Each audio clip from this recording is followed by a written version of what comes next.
북한이 대포동 미사일을 발사하려는 징후가 포착됐다고 NHK와 교도통신 등이 북한 사정에 정통한 일본 정부 관계자의 말을 인용해 보도했습니다. 함경북도 화덕은 1998년 8월 북한 땅에 피비린내 자욱하던 바로 그 시기, 북한은 첫 번째 장거리 미사일 대포동 1호를 시험 발사한다. 북한 전역은 물론 한반도가 술렁거렸다. 국제사회는 한결같이 북한의 도발 행위를 비난했다. 그러나 김정일은 만족한 웃음을 짓고 있었는데 됐어. 잘 된 게. 앞으로도 미사일 계속 만들기요. 돈이 얼마가 들어가도 좋소. 인민들 배급을 안 해주더라도 무기는 만들기요. 내래 군사를 앞세운 선군 정치를 나갔어. 총대 끝에 정권이 있고 사회주의도 지킬 수 있는 거예.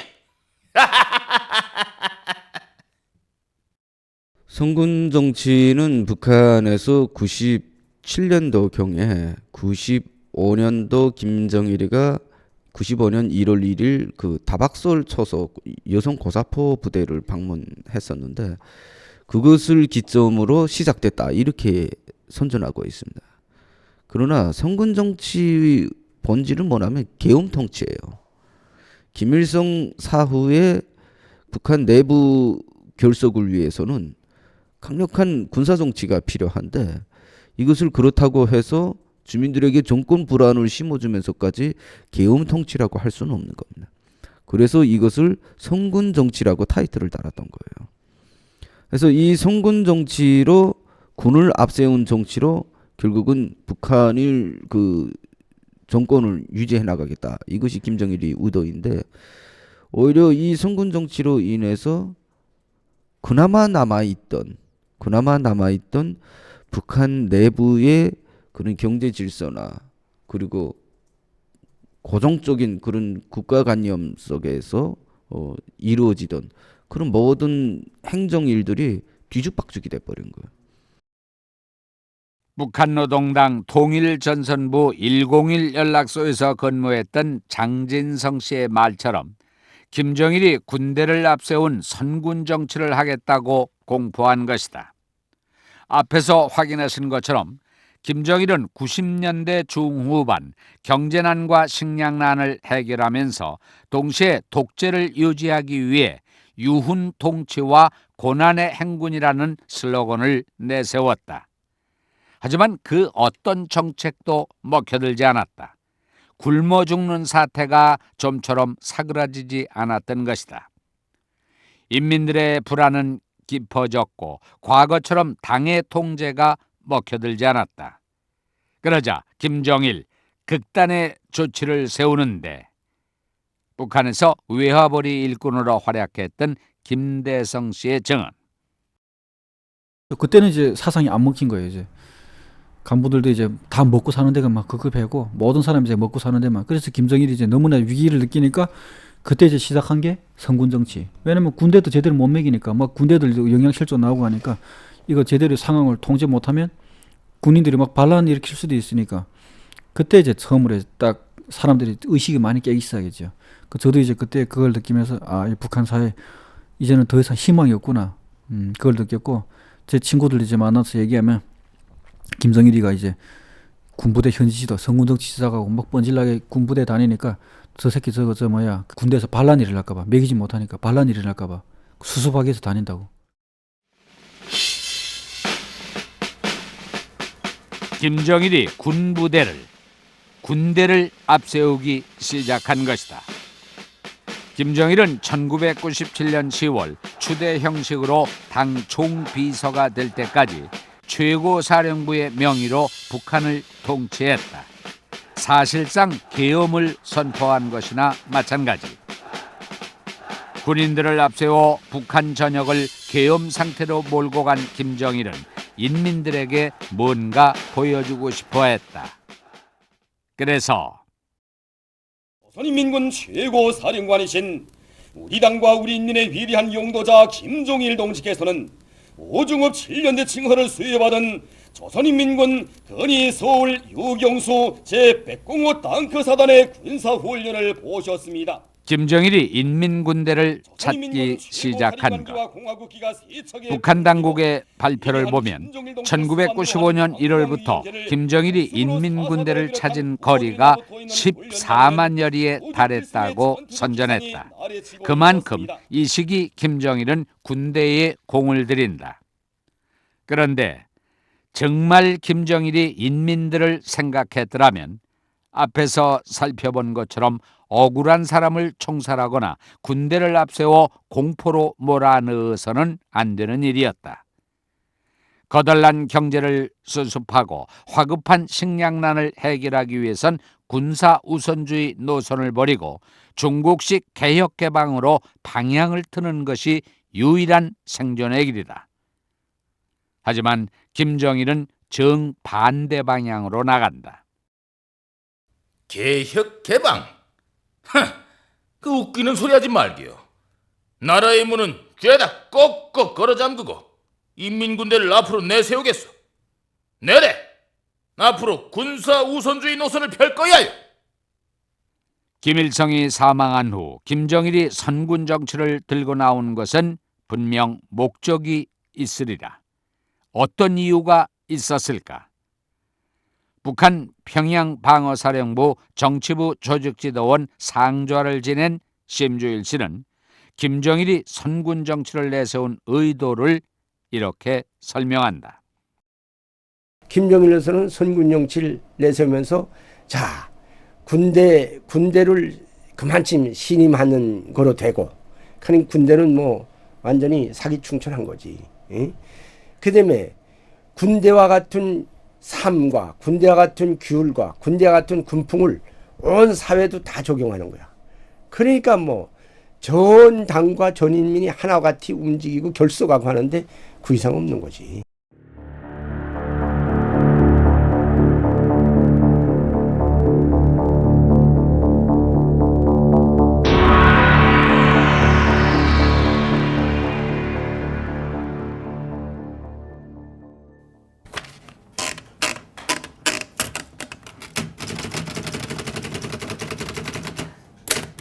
김정일이 선군 정치를 앞세운 배경.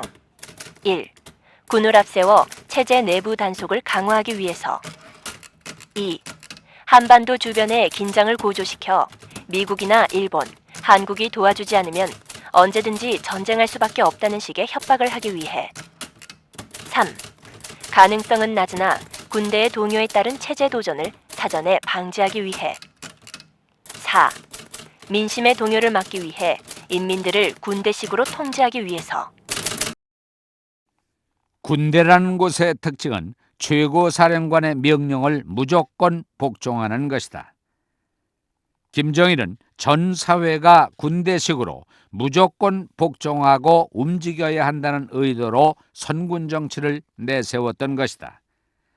당이 사상적인 독재를 실시하는 도구라면 군대는 폭력의 최고 집단이다. 김정일이 군대를 앞세운 것은 사상보다는 폭력으로 인민들을 다스리겠다는 의지의 표현인 셈이다. 이것은 사실상 일제말기 군국주의와도 같은 것. 아무튼 김정일이 군대를 더욱 중시하면서 사회적으로 군인들의 횡포도 심해지고 외화벌이 분야에서도 군대에 더 많은 이권을 주는 기이한 현상이 벌어진다. 또한 김정일은 실제로 전쟁 분위기를 계속 고취시켜 나갔다. 1996년 9월 강릉에 잠수함을 침투시켜 25명이 사살되고 1명은 생포.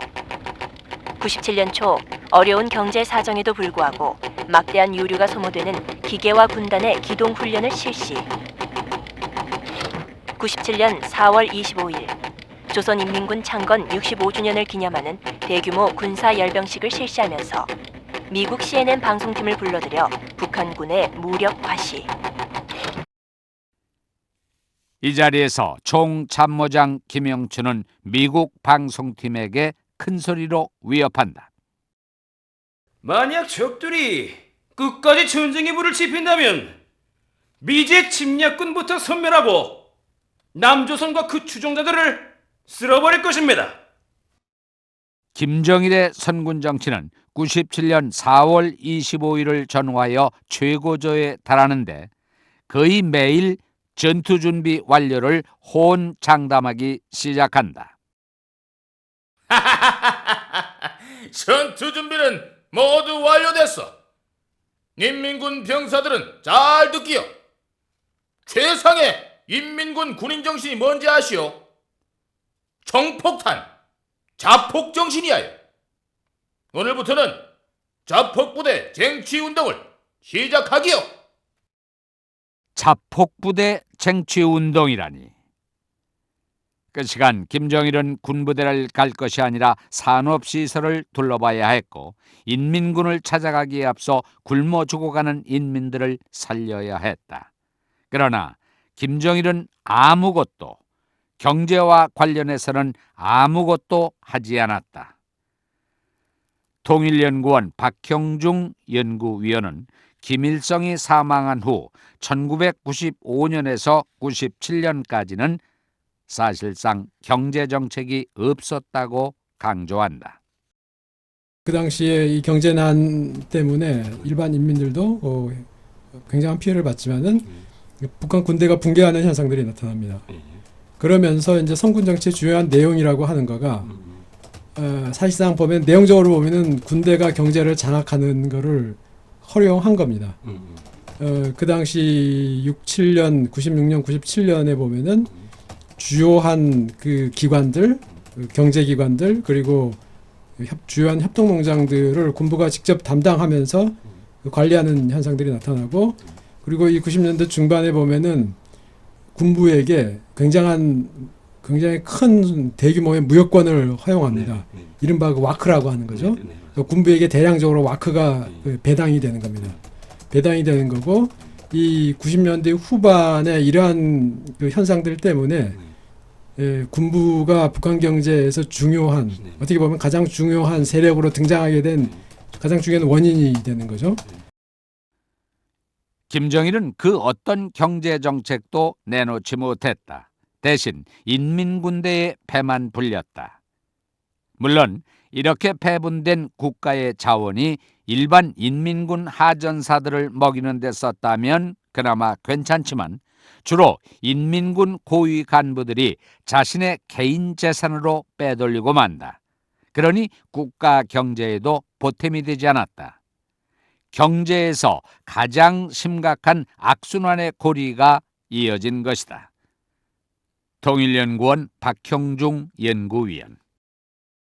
이런 식의 이제 경제에서 문제가 되는 거는 원래 예를 들어 가지고 무역권 가지고 돈을 벌면은 국가에다 조세를 납부를 해야 되거든요. 세금을 납부해야 되는 거죠. 세금을 납부해야 되는 건데 이거는 김정일한테 상납은 있지만은 국가에 바치는 조세는 없는 겁니다. 그래서 이 시기부터 보면은 국고가 그러니까 국가 재정이 텅텅 비는 현상들이 벌어지죠. 그러니까 국가 재정 가지고 해야 되는 일이 교육, 보건, 의료, 그다음에 뭐 철도, 도로 같은 이 사회, 그러니까 그 나라가 움직이는데 가장 필요한 이른바 공공재라고 하는데 모든 사람이 필요로 하는 것들, 교육, 보건, 의료, 교통, 통신 이런 식으로 나라 경제가 나라 사회가 지탱하는데 필요한 데서 이제 국가가 공급해야 되는 것들이 있죠. 이런 것들이 구조적으로 공급될 수 없는 상황이 계속된다고 하는 겁니다. 국가의 재산은 특권층이 독점하고 거기에서 나오는 돈은 국가 재정에 채워지지 않았으며 그만큼 사회 기반 시설에 투자되는 것은 없었다. 그러니 인민 생활은 회복되지 못하는 악순환이 계속 이어진 것이다. 무역권을 받은 특권층은 계속 부자가 되고 인민들은 더욱더 가난해지는 악순환의 고리. 악순환을 만든 장본인. 다들 알다시피 김정일이다. 김정일은 알고 있었을까? 그가 만든 악순환의 고리 때문에 지금까지도 북한 경제가 수렁 속에서 헤매고 있다는 것을, 그리고 어떻게든 악순환의 고리를 끊고 싶었던 한 위대한 인물의 위대한 결단이 있었다는 사실을 김정일은 알지 못할 것이다.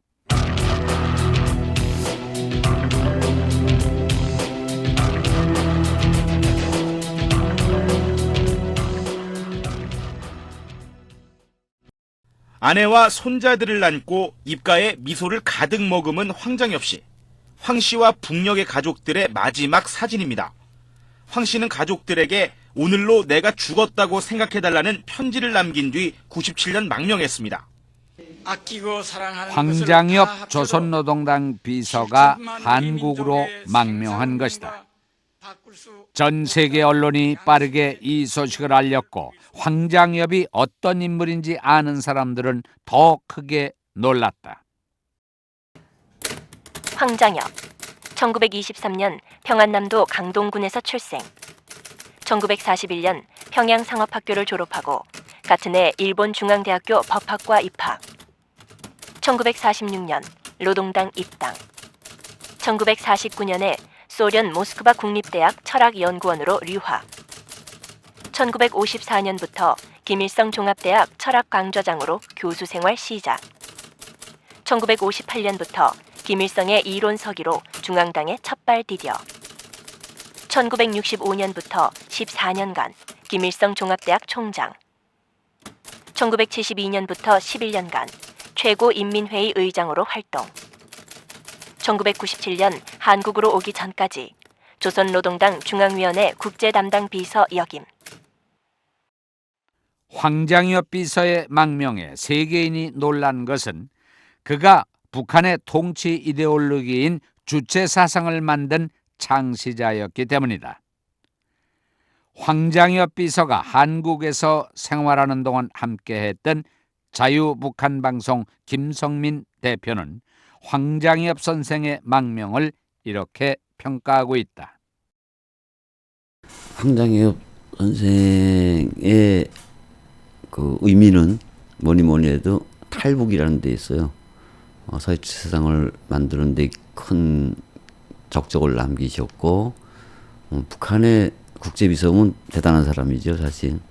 또 같은 비서라고 해도 황장엽이라는 이름은 학자적인 이미지로 인해서 또 김일성 종합대학 총장이었더라는 이미지로 인해서 그 어떤 비서보다 훨씬 위상이 높았어요.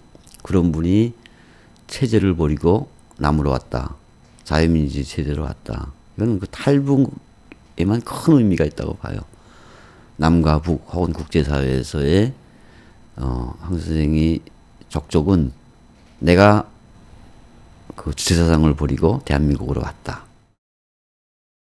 북한에서 주체사상을 만들었다는 것은 북한의 정신적 지주라는 의미다. 김정일이라고 한들 정신적 지주를 함부로 건드리겠는가? 그러니 황장엽 비서는 북한에서 남은 여생 조용히 마칠 수 있었을 텐데 왜 황장엽 비서는 모든 것을 내려놓고 한국으로 가려 했을까? 다음은 황장엽 비서가 남긴 회고록의 일부. 남으로 간다는 결심은 섰으나 고민은 계속됐다. 평생의 발자취와 가족을 남겨둔 채 떠난다고 생각하니 그 괴로움은 이루 형언할 수 없었다. 내가 남으로 가버리면 그동안 영예와 행복을 누리며 살던 내 가족들은 하루아침에 반역자 가족으로 몰리게 될 뿐만 아니라 별로 도움도 주지 못한 친척들에게까지 막대한 고통과 불행을 가져다 줄 게 뻔했다. 그러나 내 가슴 속에 자리 잡고 있는 양심이 자꾸 나를 남쪽으로 떠미는 것처럼 느껴졌다. 황장엽 비서는 깊은 고민에 빠진다. 순수했던 학자라 고민은 더 깊을 수밖에 없었다. 오랫동안의 고민 끝에 황장엽 비서는 결심을 굳히게 되는데 사랑하는 가족들이 피해를 당한다는 것까지 뻔히 알면서도 북한을 나와야 했던 이유는 무엇이었을까? 1995년과 96년에 150만 명 가까이 되는 인민들이 굶어 죽는 모습을 직접 봤습니다. 가슴이 찢어졌지요. 그런데 그때 김정일이 뭐하고 있었는지 아십니까? 인민들은 무더기로 굶어 죽어가고 있는데 아버지 시신을 안치시키는 궁전 꾸미는데 하루 9천만 달러를 쏟아부었습니다. 하루 9천만 달러를 죽은 사람 궁전 짓는 데 쏟아붓다니 이건 누가 봐도 아니지 않습니까? 산 사람은 매일 죽어나가는데 그냥 자살을 할까 생각했습니다. 그건 쉬운 일이지요. 그런데 제가 자살한다고 해서 뭐가 달라지겠습니까? 달라지지 않습니다. 내가 김정일을 잘 알아요. 수백만 명의 인민들이 굶어 죽는데도 개혁 개방 안 하고 전쟁 준비만 했던 인물입니다. 자신이 살기 위해서는 언제든 누구든 총살시키는 인물이디요. 어차피 죽을 목숨, 남조선 동포들과 손잡고 김정일 독재와 싸우다가 죽기로 결심했습니다. 그게 북조선 인민들을 구원하고 전쟁을 막을 수 있는 유일한 길이라고 판단했지요. 황장엽 비서가 한국에서 만든 탈북자 동지회에서 회장을 지냈던 홍순경은 황장엽 비서를 가리켜 양심적 인텔이라고 소개한다. 황 선생은 솔직히 말하면 그는 양심적인 인텔이고요. 사실 북한에서 이제 사상 이론가의 대부죠. 근데 그가 망명할 당시에 북한 형편은 수백만이 굶어 죽는 북한의 현실을 보고 또 북한은 수많은 백성, 수백만의 백성을 굶어 죽이면서도 전쟁 준비에만 광분하고 한반도에서 전쟁을 일으키기 위한 그런 그 악랄한 책동을 한 것을 보면서 결국은 선생님 자신이 말대로 그래도 북한에 양심적인 그런 어떤 인테리는 있어야 되지 않았겠는가. 그래서 그는 그런 그 정의감에 못 이겨서 결국은 자기 가족과 모든 친지 또 동료들을 희생시키면서 월남을 결의했고 그래서 온 것이죠. 북한의 김정일은 한평생 북한의 정신적인 사상을 세운 황장엽 비서의 가족에게 죽음보다 더한 고통을 안겨주었다. 보란 듯이 숙청을 가했는데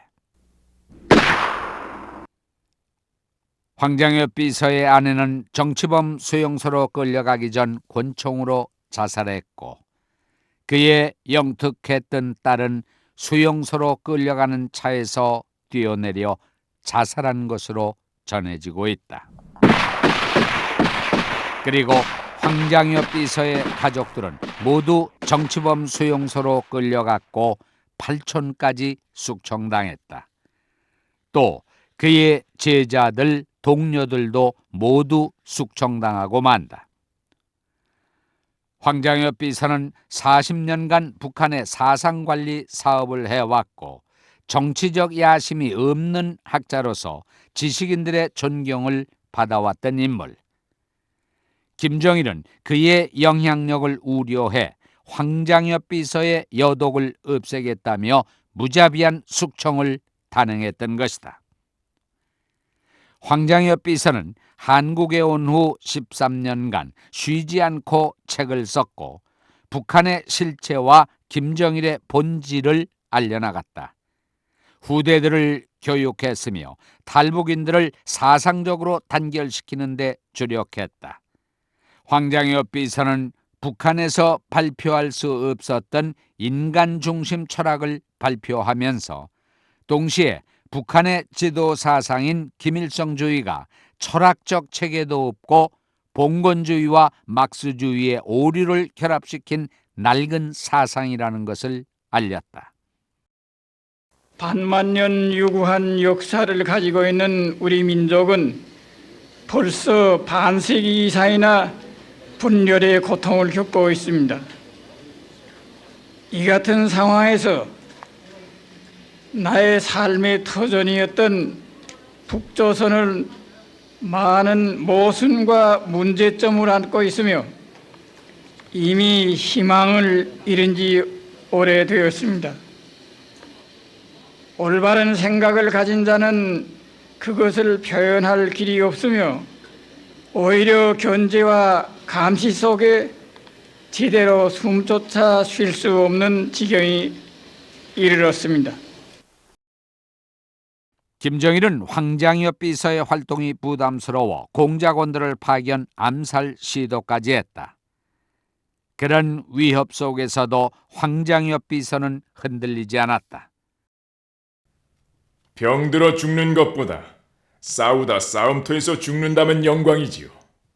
나는 죽는 그 순간까지 반 김정일 독재 투쟁을 흔들림 없이 펼쳐나가겠습니다.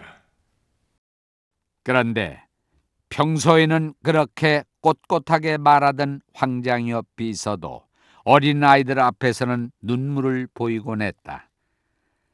황장엽 비서보다 한 살 어린 실향민, 주선의 전 장신대 대학원 원장은 평양 정의여고 출신이다. 황장엽 비서는 평양 상업학교를 나왔기 때문에 두 사람은 친구처럼 지냈는데 황장엽 비서가 눈물을 보인 적이 있다며 회고한다. 세밀한 얘기는 다 안 하지만 그 딸이 그렇게 보고 싶은가. 그 딸이 굉장히 머리가 좋고 하던 딸이 그 잡혀가다 죽었다 그러는 건 다른 사람이 통해서 들었지 자기는 차마 그런 말씀을 못해서 너무 마음이 아파서. 예. 그리고는 또 한 번 그 저 송파에 있을 때 애를 데려오라 그래. 그래서 한 17살 난 남자애를 데려오라고 그러던 탈북자 할머니가 데리고 왔었어요. 아무 말도 안 하면서 손자가 보고 싶어서 그런 7살 난 아이 내가 데려다 주니까 머리도 안 쓸고 아무것도 하고 이렇게 보고 말아 그랬어요. 너무 무안해서 나는 데리고 오라고 그런 사람 할머니한테. 예.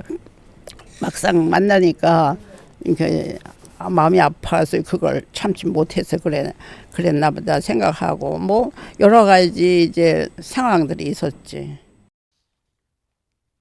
누구보다 가족을 사랑하고 보고 싶어 했던 황장엽 비서. 하지만 그는 북한의 개혁을 위해 개인의 감정까지 숨긴다. 그리고 황장엽 비서는 한국에서 과거 주체 사상을 지도 이념으로 삼고 남한 혁명을 추진했던 김영환을 비롯 청년 학생들과 교류를 하게 된다. 이들을 시대정신그룹으로 부르는데 황장엽 비서는 평생 이들을 사상적 동지이자 제자로 아끼고 사랑했다. 황장엽 비서가 생전에 충실한 동지라고 했던 북한민주화 네트워크 김영환 연구위원. 자신의 기득권과 가족, 친지, 제자들의 희생을 감수하고 조국과 민족을 위해서 아주 중대한 결단을 내려서 남쪽으로 넘어와 북한 민주화와 통일을 위해 어떤 여생을 바쳤다는 그런 점입니다. 그것은 어떤 오해를 하고 비판하는 그런 사람도 있지만 그러나 그 많은 나이에 그런 엄청난 중요한 정치적 결단을 하고 그것을 실천에 옮기고 그런 일관된 그런 신념을 유지한 것은 결코 쉽지 않은 일입니다. 그리고 아마 북한 민주화의 그런 오랜 여정에서 굉장히 중요한 그런 결단이자 굉장히 중요한 역사적인 일로 기록이 될 것으로 그렇게 생각이 됩니다. 김영환은 황장엽 비서의 업적 중에 가장 큰 것은 세계사에서 처음으로 막스의 사적 유물론을 극복해 체계적인 철학 사상을 만들었다는 점을 꼽고 있다. 그리고 황장엽 비서가 영향을 준 인물 중 한 명, 최홍재. 최홍재는 87학번으로 고려대학교 총학생회장 출신이다. 골수 주사파로 활동했고 전대협 조국통일위원회를 이끌면서 1991년에는 박성희, 송용성을 방북시킨 장본인이다. 94년에는 최정남의 방북을 주도했다. 현재는 북한 민주화 운동으로 방향을 바꾸고 활동 중이다. 그가 2010년 10월 10일 공교롭게도 북한 노동당 창건일인 오늘 황장엽 전 북한 노동당 비서가 자택인 안전가옥에서 숨진 채 발견됐습니다. 최용재 씨가 존경하는 인물 황장엽 선생의 연결식에서 추모글을 낭독하는데 선생님은 이제 짐을 내려놓으셨습니다. 우리가 그 집을 흔연히 이어받고자 합니다. 우리의 정신은 굳세며 우리의 몸은 강건합니다. 북한을 민주화하고 세계 민주화의 길을 열어가는 우리는 황장엽 선생님의 제자이자 동지입니다. 우리 속에서 선생님은 항상 존재하실 것이며 자유와 창조의 길에 나서는 희망찬 북한 동포들을 맞이하실 것입니다. 우리의 다짐이자 굳센 약속을 드리오니 부디 고이 쉬소서. 황장엽 선생은 2010년 10월 10일 87의 나이로 조용히 눈을 감았다. 김정일 독재 집단에 맞서 북한의 민주화를 위해 투쟁하다 가신 고 황장엽 선생. 그는 갔지만 그의 정신은 한국의 젊은이들, 특히 시대 정신 그룹으로 이어지고 있다. 황장엽 선생이 그렇게 간절히 바라는 북한 민주화 운동은 지금도 진행 중이다.